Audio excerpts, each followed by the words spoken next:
നമ്മൾ ഇനി നോക്കാനായിട്ട് പോകുന്നത് ചാപ്റ്റർ 24 ആണ്, the inter war period and second world war. അപ്പം ടൈം ഉണ്ടെങ്കിൽ നമ്മൾ 25ാമത്തെ ചാപ്റ്ററും കൂടി ഇതിനകത്ത് ഡിസ്കസ് ചെയ്യുന്നതായിരിക്കും. ആദ്യം നമുക്ക് നോക്കാം എന്താണ് ഫാസിസം. അപ്പോൾ രണ്ടാം ലോക മഹായുദ്ധത്തിന് കാരണമായിട്ടുള്ള കാരണങ്ങളിലൊന്നാണ് ഫാസിസവും നാസിസവും. അപ്പം ഫാസിസം എന്താണെന്ന് വെച്ചാൽ തികഞ്ഞ ദേശീയതയെ പ്രോത്സാഹിപ്പിക്കുന്ന ഒരു ഭരണരീതിയാണ്. അതായത് ഒരു രാജ്യത്തിൽ ആ രാജ്യത്തിനോടാണ് താല്പര്യം, ജനങ്ങളോടല്ല. മനസ്സിലായോ? ആ രാജ്യത്തിൻ്റെ ഡെവലപ്മെൻറ്റിന് വേണ്ടിയിട്ടും ആ രാജ്യം എല്ലായിടത്തും ഒന്നാമതായി നിൽക്കണം. ഇതൊക്കെയാണ് ഫാസിസ്റ്റ് ചിന്താഗതി എന്ന് പറയുന്നത്. ഫാസിസത്തിൻ്റെ നേതാവ് ആരാന്ന് ചോദിച്ചാൽ നമ്മൾ ബെനിറ്റോ മുസോളിനിയാണ് കേട്ടോ.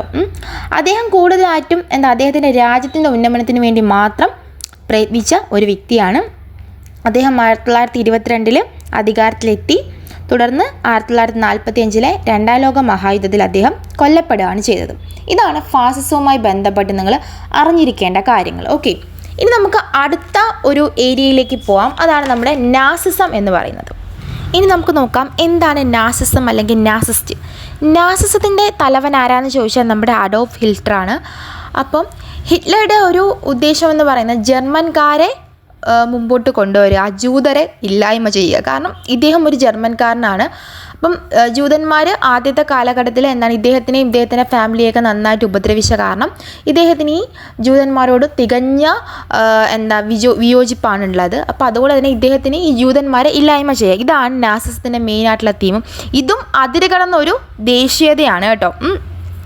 ഇതിൻ്റെ ഭാഗമായിട്ട് ജൂതന്മാരെ ഫുള്ളായിട്ട് ഇല്ലായ്മ ചെയ്ത് അതൊക്കെ ഒരു ബുക്കിൽ വന്നിട്ടുണ്ട്. ഒരു കുട്ടിയുടെ ഡയറി മൈ കിറ്റി എന്ന് പറഞ്ഞൊരു കുട്ടിയുടെ ഡയറിക്കകത്ത് കറക്റ്റ് കാര്യങ്ങൾ രേഖപ്പെടുത്തിയിട്ടുണ്ട്. ഈ ഒരു ഹിസ്റ്ററി ക്ലാസ്സൊക്കെ കഴിഞ്ഞ ശേഷം നിങ്ങൾക്ക് വേണമെങ്കിൽ അല്ലെങ്കിൽ എക്സാമിന് ശേഷം നിങ്ങൾക്ക് വേണമെങ്കിൽ അത് കേട്ട് നോക്കാം. അപ്പം അത്രയ്ക്കും നല്ല രീതിയിൽ നാസിസ്റ്റ് മെൻറ്റാലിറ്റി ഉള്ള ആളാണ് നമ്മുടെ ഹിറ്റ്ലർ എന്ന് പറയുന്നത്. ഇനി നമുക്ക് നെക്സ്റ്റ് നോക്കാം എന്താണ് അമേരിക്കൻ ഗ്രേറ്റ് ഡിപ്രഷൻ 1929. അപ്പം ഈ ഒരു ഡിപ്രഷൻ ഒരു വർഷക്കാലമായിട്ടാണ് ഉണ്ടായിരുന്നത്, 1929 തൊട്ട് 30 വരെ. അപ്പം ഇതിന് മെയിനായിട്ട് പറയണമെന്ന് വെച്ചാൽ അമേരിക്ക മാത്രമല്ല ലോകമെമ്പാടും ഈ ഡിപ്രഷൻ നേരിട്ടിട്ടുണ്ട്.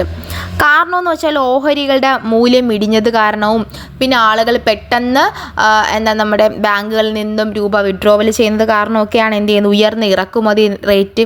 ഇതൊക്കെയാണ് പ്രധാനമായിട്ടും അമേരിക്കൻ ഡിപ്രഷനിലേക്ക് വഴിതെളിച്ചത്. ഇനി നമുക്ക് നേരിട്ട് രണ്ടാം ലോക മഹായുദ്ധം എന്താണ്, അതിൻ്റെ പ്രധാനപ്പെട്ട കാരണങ്ങൾ എന്തൊക്കെയാണ്, അതിൻ്റെ ഫലം എന്തൊക്കെയാണെന്ന് നോക്കാം. ഇത്രയുമാണ് രണ്ടാം ലോക മഹായുദ്ധത്തിലേക്ക് നയിച്ച കുറച്ച് സംഭവങ്ങൾ.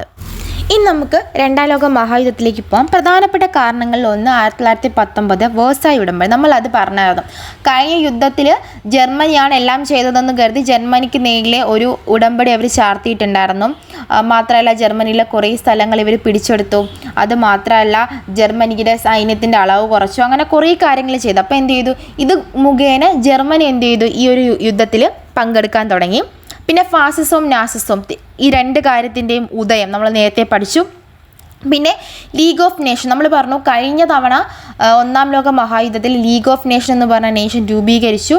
ഈ സംഘടന ഇനി അടുത്ത യുദ്ധം ഉണ്ടാവില്ല എന്നൊക്കെ പറഞ്ഞ് രൂപീകരിച്ചാണ്. പക്ഷേ ഇതിൻ്റെ പരാജയം. പിന്നെയെന്ന് പറയുമ്പോൾ രാജ്യങ്ങൾ പുതിയ പ്രദേശങ്ങൾ കീഴടക്കാൻ വേണ്ടി ശ്രമിച്ചു. എക്സാമ്പിൾ പറഞ്ഞാൽ ഇപ്പം ഇറ്റലി, ജപ്പാൻ തുടങ്ങിയവ. ഇതൊക്കെയാണ് പ്രധാനമായും രണ്ടാം ലോക മഹായുദ്ധത്തിലേക്ക് നയിച്ച പ്രധാനപ്പെട്ട കാരണങ്ങളെന്ന് പറയുന്നത്. ഇനി ഇതിൻ്റെ പ്രധാന ഫലങ്ങൾ എന്തൊക്കെയാണെന്ന് ചോദിച്ചാൽ നമുക്കറിയാം. നിരവധി ആളുകൾക്ക് സാമ്പത്തിക നഷ്ടം, മരണം. അതുമാത്രമല്ല ഏറ്റവും പ്രധാനപ്പെട്ട ഒന്നെന്ന് വെച്ചാൽ ആയുധങ്ങളുടെ ഉപയോഗം കാരണം ജപ്പാൻ, ഹിരോഷിമ, നാഗസാക്കിയിലൊക്കെ ഉണ്ടായ അണുബോംബിൻ്റെ കാര്യം. ഇതൊക്കെയാണ് പ്രധാനമായിട്ടും രണ്ടാം ലോക മഹായുദ്ധം വരുത്തിവെച്ച വിനാശം എന്ന് പറയുന്നത്. ഓക്കെ, ഇതൊന്ന് നിങ്ങൾ നോക്കി വെച്ചേക്കാം. ചിലപ്പോൾ ഒന്നാം ലോക മഹായുദ്ധം അല്ലെങ്കിൽ രണ്ടാം ലോക മഹായുദ്ധം എന്തും ചോദിക്കാം. ഇനി നമുക്ക് 25ാമത്തെ ചാപ്റ്ററാണ് അടുത്ത് നോക്കാനായിട്ടുള്ളത്. ഒത്തിരിയുള്ളൂ, 2 കാര്യങ്ങൾ മാത്രം നമുക്ക് പഠിച്ചിട്ട് പോയാൽ മതി. അതും കൂടി നോക്കിയിട്ട് നമുക്ക് ക്ലാസ് വൈൻഡപ്പ് ചെയ്യാം. ഇനി നമുക്ക് നെക്സ്റ്റ് ചാപ്റ്ററിലേക്ക് വരാം. ചാപ്റ്റർ 25 ദി കോൾഡ് വാർ എറ ആൻഡ് ഇറ്റ്സ് പൊളിറ്റിക്സ്. അപ്പം എന്താണ് കോൾഡ് വാർ എന്ന് ചോദിച്ചാൽ USSAയും USSRും തമ്മിൽ രണ്ടാം ലോക മഹായുദ്ധത്തിന് ശേഷം അവരുടെ രാഷ്ട്രീയ മാറ്റം, സാമ്പത്തിക മാറ്റം ഒക്കെ ഉണ്ടാകുന്ന ഒരു മത്സരത്തെയാണ്. അപ്പം ഇത് രക്തച്ചൊരിച്ചിലൊന്നും ഉണ്ടാക്കാത്ത ഉള്ള മത്സരം എന്ന് വെച്ചാൽ ഇവർക്കിടയിൽ ശത്രുതയുണ്ട്, പക്ഷേ എങ്കിൽ ഇവർ നേരിട്ടത് പ്രതിഫലിപ്പിക്കുന്നില്ല. ഇവരുടെ ശത്രു രാജ്യങ്ങൾ ഈ യുദ്ധം ചെയ്യുന്ന സമയത്ത് അവരെ സപ്പോർട്ട് ചെയ്ത് അങ്ങനെ എന്ത് ചെയ്യുന്നുണ്ട്, ഇവർ നേരിട്ട് യുദ്ധത്തിൽ ഇടപെടാതെയുള്ള ഒരു വാറാണ് കോൾഡ് വാർ എന്ന് പറയുന്നത്. കൂടുതലായിട്ടും ഈ ഒരു സമയത്ത് അവരവരുടെ ആയുധങ്ങളുടെയൊക്കെ മെച്ചപ്പെടുത്തൽ അല്ലെങ്കിൽ നന്നായിട്ട് ഉപയോഗപ്പെടുത്താനൊക്കെ തുടങ്ങിയത് ഈ ഒരു കോൾഡ് വാർ സമയത്താണ്. ഇനി നമുക്ക് നോക്കാം ബെർലിൻ ബ്ലോക്കേഡ് എന്ന് വെച്ച് കഴിഞ്ഞാൽ എന്താണെന്ന് വെച്ചാൽ സോവിയറ്റ് യൂണിയൻ പടിഞ്ഞാറിലെ ബെർലിയ എന്ന് പറഞ്ഞ പ്രദേശത്തിലേക്കുള്ള റോഡും പാതയൊക്കെ എന്താണ് തടഞ്ഞ സംഭവമാണ്. യുദ്ധവുമായി ബന്ധപ്പെട്ട് വന്ന ഈ കാര്യങ്ങളാണ്. ഇതൊക്കെ എന്താണ് നമ്മുടെ കോൾഡ് വാറിലേക്ക് നയിച്ച ഒരു കാര്യമാണ്. അപ്പോൾ ഇത്രയാണ് ഈ ഒരു 25ാമത്തെ ചാപ്റ്ററിൽ നിന്ന് നിങ്ങൾക്ക് പഠിക്കാനായിട്ടുള്ളത്. 2 ചാപ്റ്ററിൽ ഇത്രയും കാര്യങ്ങളാണ് പഠിക്കാനായിട്ടുള്ളത്. സിമ്പിൾ നോട്ടാണ്. നിങ്ങൾക്ക് ഇലാബറേറ്റ് ചെയ്ത് പഠിക്കണമെങ്കിൽ നിങ്ങൾ ഗൈഡ് നോക്കിയാൽ മതി. അപ്പോൾ ഞാൻ ഈ പറഞ്ഞ കാര്യങ്ങളൊക്കെ നിങ്ങൾക്ക് മനസ്സിലായെന്ന് ഞാൻ വിചാരിക്കുന്നു. നമുക്ക് ഈ നെക്സ്റ്റ് ക്ലാസ്സിൽ കാണാം.